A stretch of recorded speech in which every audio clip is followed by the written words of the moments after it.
Hey everybody, Salandia Hammond here, and I'm excited about this interview with the author, speaker, and minister Becky Dewitt. Find out how she rose from alcoholism and drug abuse to being a successful minister as well as author. Stay tuned. Becky Dewitt is up next on the Sueham Show.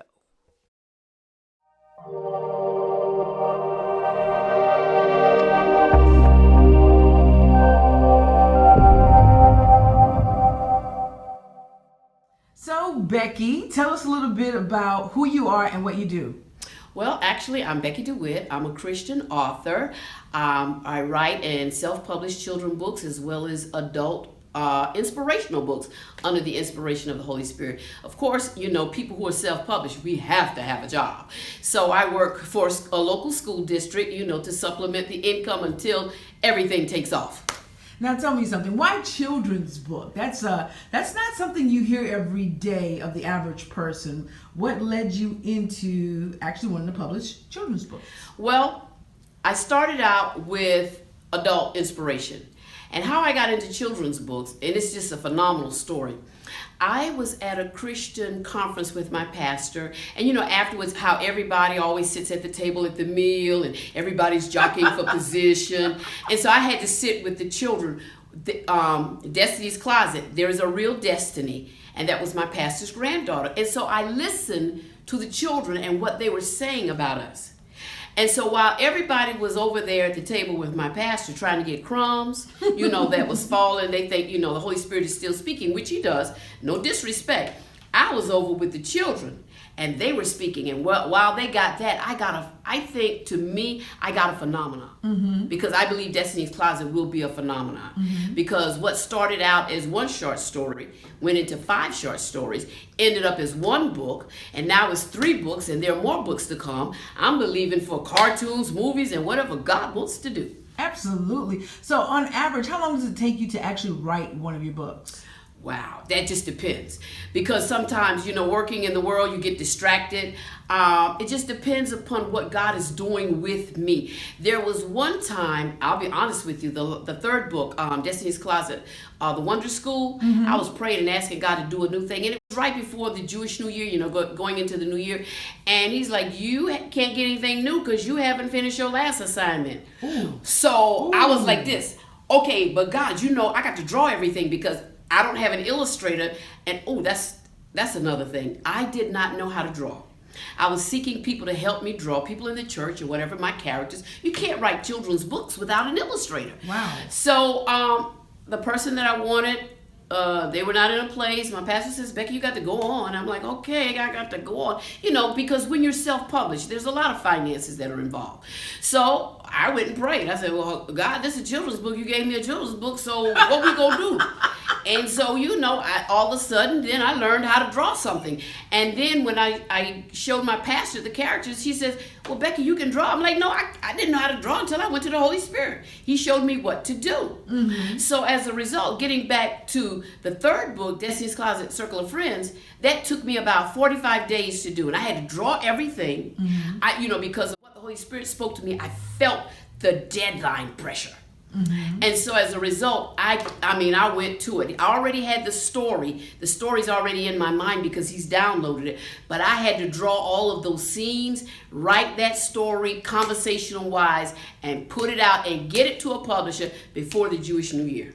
All right, so I heard so many different nuggets in that right there. One of the things was, instead of being normal or doing the average of sitting at the table with the pastor, because, you know, everyone wants to flock to, and for lack of a better word, the most influential or the famous person, instead you went to the children, okay? I had no choice. Right. And the second thing was, you needed an illustrator. An illustrator wasn't there. So instead of making excuses, you actually learned how to draw. Now, I'm getting tidbits of your story, of your journey here. Mm-hmm. So with that being the case, I can tell already that you're connected to God. You have a great relationship with God. And you're letting him use you as a vessel. Mm-hmm. Now, with that being the case, I just got to dig a little deeper. When you woke up, you know, or whatever day it happened, and you started drawing these figures, what did you think? What did you say? Because to me, it's like, I'm amazed when I'm able to discover different talents I didn't know I had. So how did you feel? I mean, Well, actually, what happened was I was like, I had a mandate. God, I got to do this because I needed to please him. Mm-hmm. And this is a mandate that he gave to me with Destiny's Closet. Mm-hmm. This idea, this golden nugget, something that I never thought of. So, and I had to do it. I had no other choice. And the thing about it is, to be driven, I can't look for anybody else. Okay, yes. I can't make an excuse. Okay, what am I going to tell God? Okay, I didn't put the book out because I have nobody to draw. Well, you better get some stick people up here or something. So, and you know what? Let me just give you something to make you laugh. So, one of the books, I think it was the first or the second, I got Jesus, and I thought Jesus I had him on a cloud, and the kids running, around him. And so the kids, when they saw the picture, said, Miss Becky, Jesus is too fat. I'm like, what? I didn't even know, because, I didn't know dimensions. I didn't know what I was doing. I'm not, I don't have all that. I'm just trying to draw Jesus with the beard and, the cloth and everything. I said, Jesus is too fat. They said, yeah. I said, so in the next couple of books, I had to put Jesus all thin down. I had to put Jesus on the diet, girl. Because I didn't know what I was doing. I got Jesus up in the air. They said, Jesus is too fat. Oh, my goodness. I know that every author, I feel, and I could be wrong, I feel they're led to write because there's a backstory for them. So tell us a little bit of your story. Everyone goes through tumultuous things that typically, if they learn the life lesson, it catapults them to the next level in life. So tell us a little bit about your journey. One of the things I can say about my journey is that when people see me and people meet me, they never think about what I did in the past and my deliverance, how God delivered me from drugs and alcohol. Whoa. I'm looking at a beautiful woman here on the opposite side of this camera, and you're telling me that you were actually using drugs. Oh, yeah. And drinking the booze. Yeah, and pills. And pills. Yeah, because see, the thing about it is when people see you, when people see me, they say, oh, Miss Becky, I can't believe you did. But see, that is the power of the Spirit of the living God. When he cleaned me up, there is no residue. There's no residue. Come on now, go. I have to calm myself down. He cleaned me up. He snatched it out. And the thing about it is, I tell people in my testimony, I did the 1-step program, not the 12-step. No disrespect. When he cleaned me up, he snatched it out of me. Snatched the taste, snatched everything out of me that you could have been able to tell that I had been on drugs and alcohol. Now, why drugs and alcohol? What led to that? Was there something? You know what? I wrote a short story called, and I think I may turn that into a book. I'm not sure. You should. It's called I Didn't Know. I didn't know that he loved me. I didn't know the gifts that were in me.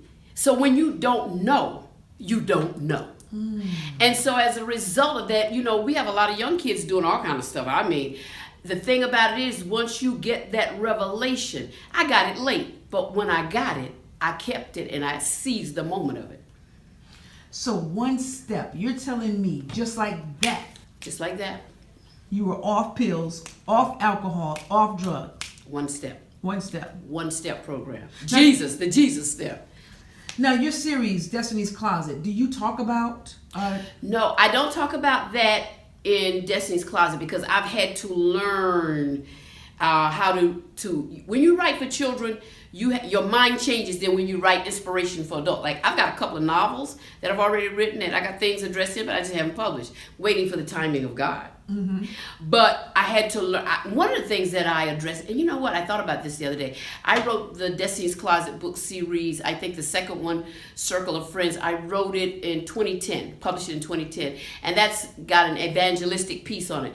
But I addressed something in there 7 years ago, because this is 2017. I addressed bullying. Wow.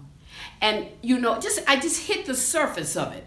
Because one of the things I realized that these books cannot go everywhere because everybody's not going to want to, how society is. They don't want their children to learn about Jesus. These books are about the simplistic relationship of a child with Jesus, letting them know that Jesus is always right there with you. So I addressed bullying, but I surfaced it. I didn't get deep in it. And now look what has happened in society. In 7 years, what has happened with bullying? So, sometimes when you address certain issues, social issues, you got to be very careful in how you do it. That's interesting that you say that because as you're sitting here, I'm like, wow. We talked about this before we got on camera, that nothing happens by accident. It's already preordained. And you mentioned bullying, and I'm getting goosebumps right now because that's actually what my next stage play is about. It's going to, touch on the surface of bullying and just the peer pressure that kids have to endure and how they can rise above that, so to speak. So, Destiny's Closet. I know you gave us a little bit of insight of what the book is about, and it's a 3-book series right now, right? Yes. Can you tell us just a little bit more of what we can expect our kids to encounter when they read these books? You can expect boldness and an evangelistic piece, because what happens is kids tell kids about their encounters.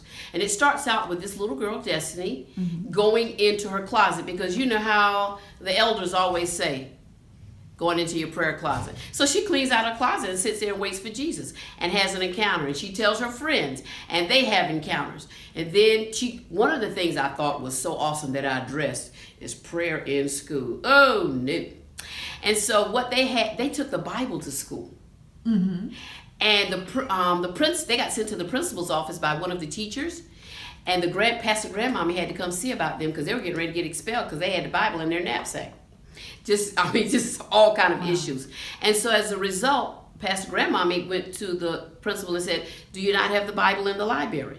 And as the kids themselves said, well, you know what, we want our own school where we can be free to praise and worship God. And so that's how the 3rd book came, Destiny's Closet, the Wonder School. And the Wonder School has a lot of encounters with Jesus. It's just a lot, it's really, so to speak, a little supernatural. But, I just touch on the edge of that with that. I see your face just lights up as you're speaking about Destiny's Closet. So this is a really near and dear project to your heart, is it not? Yes, it is. Yes, it is. In fact, I had a man tell me there's 6 books. I'm like, 6 books? Who's going to be? I got to draw all of that? And so, when you have something like that, when it's God-given, you don't want anybody just to touch it or handle it any kind of way. Tell you what, we're talking about these figures that you drew. I see a couple of books on the table. Maybe you could pick up a couple and show it to us. Okay, this is the original Destiny's Closet, the first one. Wow, can you hold it up just a little? Yes. That looks good, and you drew that. Yes. Now listen, this is the funny part. What I saw in the spirit was a little girl reaching for a door, and in the closet there was a cross. So I did not know. I couldn't draw the closet. So I asked my son, I said, Akeem, can you please draw a door being open, like a closet for me? So, because the dimensions were off to me. So he drew that for me. And then he said, well, Mom, can you draw the closet? The cross in the closet. I'm like, yeah, I can put the cross in the closet. I can draw a cross, that's simple. So then I did that. And then the yellow represents the glory of God. And now the funny thing is, so, I got my little girl and everything. It's so funny. All my figures, very few of them, you see them with the frontal view. Most of them are side view because I could do the side view. And then I had to learn how to draw fingers. I'm like, okay, the hand is too big and I got to get your ears right and your shoes. So, and the little dress. So, God did it. Absolutely. Let me see your other one. Okay. That's really pretty good considering you're not an illustrator. Yeah, now the circle of friends, this is the one where I put Jesus on a diet. Jesus got skinny in this book. He was skinny because they told me Jesus was too fat in the first book. So Jesus is too skinny. And the circle of friends and them holding hands. See, these 2 girls, this is, I think that's Destiny. I'm not sure whether that's Mari or whoever. This is the first time I did a frontal thing, and I had to get a frontal view with the nose and everything. Of course, the globe, because we want to go around the globe. We want to tell everybody about Jesus. Awesome. I love it. Yeah. So what age group? Age groups can range. Actually, it's a good read for everybody, but I think the age groups of 6 to 12. Okay. But the funny thing is, I think that parents can have an experience with Jesus if they're reading the book to the child. Love that. Yeah, because you never know the effect. See, I think it'll have a dual effect. So you never know the effect of what's going to happen with the parent if they're reading the book to the child. Now I have to ask you, have you gotten any testimonials of how this book has had an impact on a child's life that you'd like to share with the audience today?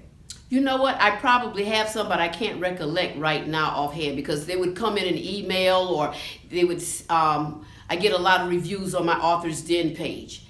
Yeah. Okay. Awesome sauce.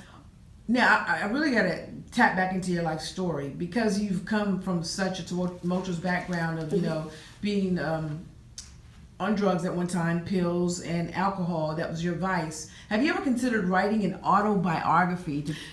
Somebody else asked me that. And I think what I have done in the novels that I have already written, I've got 2 novels in the can, and I think that I have put a couple of things in there that are woven, but a straight out autobiography, no. What I like to do is weave my story into other stories of the characters, and then people try to figure out, well, who is that she's talking about? And I'm like, it's really me, not you. I love that. I love that. You know, sometimes people tell me that I found myself in your inspirational writing. I found myself in this. And I'm like, that wasn't you. But if you found yourself, okay. Absolutely. Now, I know you touched on this a little bit before, but what do you see in the future for Destiny's Closet? Because I know you said movies and what else? What else do you see? Well, I would like to see Destiny's Closet in a cartoon. Mm-hmm. And, you know, the reason I say that is because I did this little card. And, you know, it's like a film strip. Did not know when I was doing that. I was thinking Destiny's Closet. And so I'd like to see it in a cartoon, possibly a movie. You know, because they got cartoons about everything. So why we can't have a little cartoon about that, you know? And Destiny's Closet is going to grow and go. I'm saying a whole lot. Grow and go. Are your books in any libraries, or is that one of your aspirations to get them in libraries and schools? That is my aspiration, to get them in libraries and schools, but you know that's a hard thing because it's Christian. Now it's amazing where I live. It's not in that library, but I think it still is in Richland Memorial Library, main library downtown in Columbia. That's awesome. Yeah, that's really awesome. Now tell me something. I know you do book fairs and whatnot, and it's a great thing. Are you planning to do any more book fairs in Myrtle Beach? Because I know you reside in Myrtle Beach, or any other areas. And also tell people how they can bring you to do a book fair in their area if you're willing to travel. Oh, yes. I don't know if I'm doing anything in the near future in Myrtle Beach. I have to check my schedule, but if somebody's willing for me to come to their church or to the school or any type of event that they have regarding books, adults, children, they can email me or give me a call, and you know, we'll see the schedule and look at the venue, pray about it, of course, and then come on down. So besides God, we definitely know God is a big inspiration for you. Mm-hmm. Besides God, what else inspires you? With me as an author, if God can give me an inspiration from anything. That's just me. You look around you, there's so many things that you could write about. And to me, what happens with me, God gives me downloads. Mm-hmm. I get what I call downloads. And so when I get the downloads, I have to keep a pen and a piece of paper with me, because it's just always something I figure he wants to say about something. And sometimes we miss it. Mm-hmm. Now, is there any person that may inspire you, living or dead? Well, I would say my pastor, because I've got this book with her in it and then a novel with her in it. Because actually, the truth be told, how I started writing, she spoke a prophetic word over me. Mm-hmm. And she said, Becky, God said that you're going to write books. And I looked at her like she was crazy. And I was like, okay. And so the first book I wrote, The 3 E's of Faith, the first book you write is going to be on faith. It took me like 3 days to write. The next book, Separation for Preparation, this is in the adult genre, inspirational genre, it took me a whole year. Mm-hmm. So, yeah, I would say that, because I can, little things, you can find a character and find things that are going on and find people that you can write something. It's all in how you weave the story. And the blessing for me is that he teaches me. Mm-hmm. I've not been to school for this, So how would you define success? Because you said you haven't been trained for it. So what would you define as success? I like to ask people that, because everyone has a different definition. What's yours? I would say success is completing the mandate or the assignment that you've been given. Mm-hmm. You can be successful with money, mm-hmm. and not have completed your assignment. Complete and follow the purpose that God has placed you on the earth. So, because every now and then, I don't know about most people. In fact, the other day I was like, so where am I at, God? What's up? Everybody doesn't always, you can pray, but then sometimes you have those moments. So what, you pleased with me? How am I doing? Okay? How am I doing? And you know, he might just drop a little something to you, give you a blessing, speak a word to you, say, okay, I'm all right. Just a little attaboy, pat on the back. Not that you necessarily need it. I just want to be in right alignment with his will. So to me, success is completing the purpose, the assignment, and the mandate that he's given me. I don't need to walk in anybody else's lane. I can stay in I got enough going on in my lane. There's a backlog in heaven as far as I'm concerned, but all the stuff I got to write. Perfect. I love that. I love that definition. Perfect. Completing the mandate that was assigned to you. Perfect. Yeah. Now, completing that mandate, right? We know that we go through hills, we go through valley experiences. What do you say has been the most important thing to help you sustain, this journey? Has it been faith, belief? What is it for you that you feel that as a person in this lifetime to accomplish your dreams, to be successful, that is needed most? I would say faith and belief in your purpose. If God said it, that's what it is. So he said that, Becky, you're going to write books. So, okay, I didn't have the inkling, the know-how, but just having faith in what he said and still persevering, okay? Of course, we get distracted. Oh, I get distracted a lot. And some people call that writer's block. I don't call it writer's block. I'm calling it that I'm not on point and I'm not on task. And so every now and then, something will come to mind where I must be driven. Like I have a thing where I do is called the Pen of the Ready Writer, which is a monthly thing where a word is released. I had started that last year. And how did that start? I was just like, okay, God, what's going on for next month? And then he started talking, and so I started writing. I sit on things, but they need to be released in his timing. So I must persevere. I must be driven because of the gift that he gave me. Love it, love it, love it, love it, love it. Now, you talk about publishing, you talk about writing. There are a lot of people that have stories that they want to write and then publish, but they don't know how to begin. And I heard you said that you self-published. Are you open to helping others? Are you looking to start a publishing company? So I published my first book in 1999, so I've been writing about 18 years. So during that time, I should have, found some type of information to share with others. So people call me all the time. I don't have a problem with sharing the information simply because of the fact you may have the book that somebody else needs. We have to remember that there's if you're a born again Christian and even a regular person, you're going to come into the kingdom. There's somebody that's assigned to you. You may have the very thing that somebody else needs to inspire them for their success and to becoming a better person. Love that. Which brings me to my last question. All right, we're about to end this interview. You've been a wealth of knowledge. I've really enjoyed it. But I would love for you to just take 1 to 2 minutes and leave lasting words to inspire the viewing audience in your own way. I would say don't give up on your dream.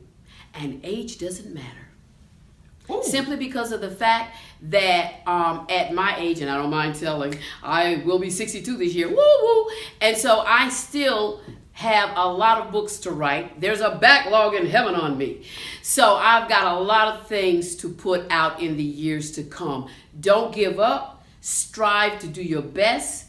And whatever you do, stay focused. Keep the blinders on. Do not let anybody deter you or take you off the path or tell you that it cannot be done. I'm proof positive. When you don't know anything, if you trust in God, it can be done.